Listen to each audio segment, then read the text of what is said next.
ಶನಿಯು ನಿಮಗೆ ತೊಂದರೆ ನೀಡುತ್ತಿದ್ದರೆ ಇದರ ಅರ್ಥ ಏನು ಗೊತ್ತಾ? ಅಶುಭ ಕಾರ್ಯಗಳಿಗೆ ಶಿಕ್ಷೆಯನ್ನು ಕೊಡುವಾಗ ಶನಿಯು ತಡಮಾಡುವುದಿಲ್ಲ ಅಥವಾ ಪಕ್ಷಪಾತ ಮಾಡುವುದಿಲ್ಲ. ಶಿಕ್ಷೆಯನ್ನು ಕೊಡುವಾಗ ಕರುಣೆಯು ಅವನನ್ನು ಮುಟ್ಟುವುದಿಲ್ಲ. ಈ ಕಾರಣಕ್ಕಾಗಿ ಶನಿ ಎಂಬ ಹೆಸರು ಜನರಲ್ಲಿ ಭಯವನ್ನು ಉಂಟುಮಾಡುತ್ತದೆ. ಶನಿದೇವನ ಸಾಡೇಸಾತಿ ಹೆಸರು ಕೇಳಿದೊಡನೆಯೇ ಹೆಚ್ಚಿನ ಜನರು ಭಯಪಡಲು ಪ್ರಾರಂಭಿಸುತ್ತಾರೆ. ಏಕೆಂದರೆ ಸಾಡೇಸಾತಿಯ ಪರಿಣಾಮವು ಯಾವಾಗಲೂ ಅಶುಭವಾಗಿರುತ್ತದೆ ಎಂಬ ನಂಬಿಕೆ ಎಲ್ಲರ ಮನಸ್ಸಿನಲ್ಲಿ ನೆಲೆಗೊಂಡಿದೆ.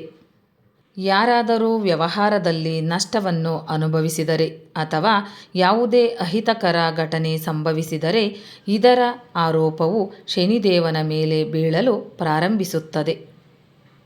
ನ್ಯಾಯಾಧೀಶನಂತೆ ಶನಿಯು ವ್ಯಕ್ತಿಯ ಕಾರ್ಯಗಳು ಮತ್ತು ದುಷ್ಕೃತ್ಯಗಳಿಗೆ ಶಿಕ್ಷೆ ನೀಡುತ್ತಾನೆ. ಶನಿ ಯಾಕೆ ತೊಂದರೆಗಳನ್ನು ನೀಡುತ್ತದೆ? ಕುಂಬಾರನು ಜೇಡಿಮಣ್ಣನ್ನು ಹೇಗೆ ಸಂಸ್ಕರಿಸಿ ಸುಂದರವಾದ ಪಾತ್ರೆಯ ಆಕಾರವನ್ನು ನೀಡುತ್ತಾನೋ ಹಾಗೆ ಶನಿಯು ಒಬ್ಬ ವ್ಯಕ್ತಿಯನ್ನು ಪಾಪ ಮತ್ತು ಪುಣ್ಯದ ಚಕ್ರದಲ್ಲಿ ಸಿಲುಕಿಸಿ ಆತನನ್ನು ಸರಿದಾರಿಗೆ ತರುತ್ತಾನೆ.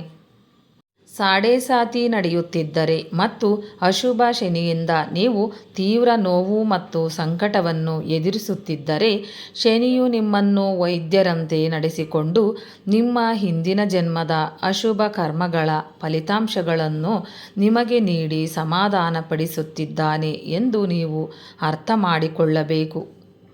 ಶನಿಯು ವ್ಯಕ್ತಿಯನ್ನು ಪ್ರಾಮಾಣಿಕವಾಗಿ ಕಷ್ಟಪಟ್ಟು ದುಡಿಯುವವನನ್ನಾಗಿ ಮಾಡುತ್ತದೆ. ಒಬ್ಬ ವ್ಯಕ್ತಿಯನ್ನು ತೊಂದರೆಗಳನ್ನು ನೀಡುವ ಮೂಲಕ ಕೊನೆಯಲ್ಲಿ ಅವನನ್ನು ಶುದ್ಧ ಮತ್ತು ಸದ್ಗುಣವಂತನನ್ನಾಗಿ ಮಾಡುತ್ತದೆ. ತಪ್ಪು ಕೆಲಸಗಳನ್ನು ಮಾಡುವ ವ್ಯಕ್ತಿಯು ತಾನು ಅಂತಹ ಕೆಲಸವನ್ನು ಮಾಡುವುದನ್ನು ತಪ್ಪಿಸುತ್ತಾನೆ. ಆದ್ದರಿಂದ ಅವನು ಸುರಕ್ಷಿತವಾಗಿರುತ್ತಾನೆ.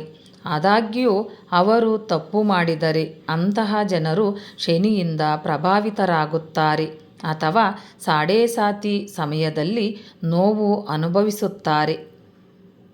ದೇವರನ್ನು ನೆನಪಿಸುವ ಶನಿ. ಜ್ಯೋತಿಷ್ಯದಲ್ಲಿ ಶನಿಯನ್ನು ಕ್ರೂರ ಮತ್ತು ಪಾಪಗ್ರಹವೆಂದು ಪರಿಗಣಿಸಲಾಗುತ್ತದೆ. ಆದರೆ ಅದರ ಅಂತಿಮ ಫಲಿತಾಂಶ ಆಹ್ಲಾದಕರವಾಗಿರುತ್ತದೆ.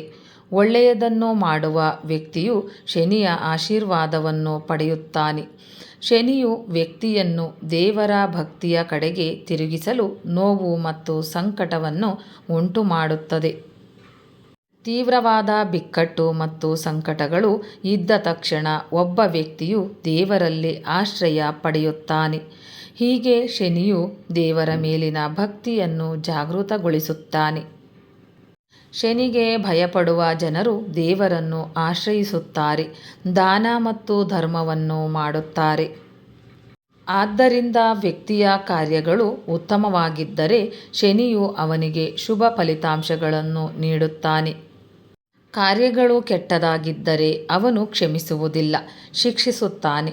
ಶನಿಯು ಅಶುಭ ಫಲಿತಾಂಶಗಳನ್ನು ನೀಡಲು ಪ್ರಾರಂಭಿಸಿದಾಗ ಜನರು ತಿಳಿದಿರುವ ಅಥವಾ ತಿಳಿಯದೇ ಮಾಡಿದ ಕಾರ್ಯಗಳನ್ನು ಪೂಜೆ, ಜಪ ಮತ್ತು ತಪಸ್ಸಿನ ಮೂಲಕ ಸರಿಪಡಿಸುವ ಮೂಲಕ ಅಶುಭವನ್ನು ಕಡಿಮೆ ಮಾಡಲು ಪ್ರಯತ್ನಿಸುತ್ತಾರೆ.